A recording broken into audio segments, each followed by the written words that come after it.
Development ట్రైనింగ్‌లో భాగంగా stitching ట్రైనింగ్‌కి ఓకే అయినటువంటి మహిళలు వాళ్ళ భర్తలు జగన్ టూర్‌కి వెళ్ళినందుకు గాను వాళ్ళని ఆ ట్రైనింగ్‌కి రావద్దని చెప్పారట. ఇది సాక్షి హైలైట్ చేసినటువంటి అంశం.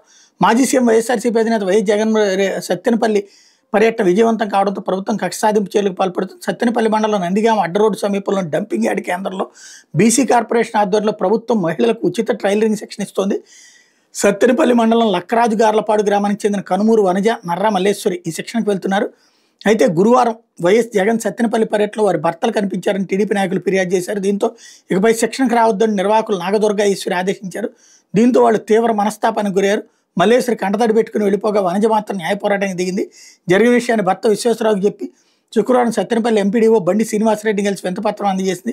తాము ప్రారంభం నుంచి శిక్షణకు హాజరవుతానని ఏ ఉద్దేశం శిక్షణకు రావద్దని చెప్పారు. తెలపాలని న్యాయం చేయాలని కోరింది. బీసీ కార్పొరేషన్ జిల్లా అధికారులతో పాటు కలెక్టర్ను కూడా కలిసి సమస్య నిర్ణయించుకుంటానని, అసలు ఈ విషయంలో రాజకీయ పార్టీలు జోక్యం ఏంటని నిలదీసింది. న్యాయం జరిగే వరకు పోరాడతానని స్పష్టం చేసింది.